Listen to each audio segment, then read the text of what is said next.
G'day guys, kia ora and good afternoon. It's Dave here from New Zealand Outdoor Blades and Bullets. Hope you're doing fantastic today.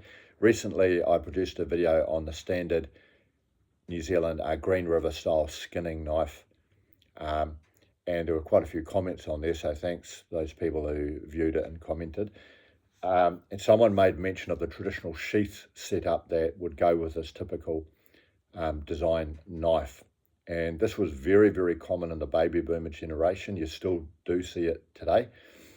First of all, we have a New Zealand made leather sheath. This is called the Taurus leather making company, so proudly made in New Zealand. They're a very simple, basic sheath, very cheap to buy, but very strong. You've got these rivets on them.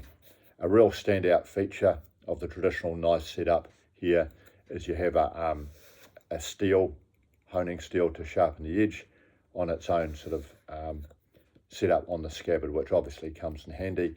And of course, you've got, in this case, you've got a skinning knife that'll go inside the sheath. The sheath is made very simply and large, so there's a number of different types of knives that you could put in here, so it's sort of one size fits all.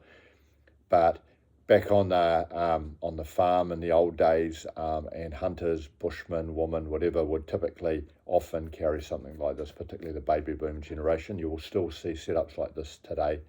A friend of mine who's a professional hunter has a setup like this, although he's got a boning knife in here. So this is your traditional rural Kiwi knife setup that you used to see a lot of.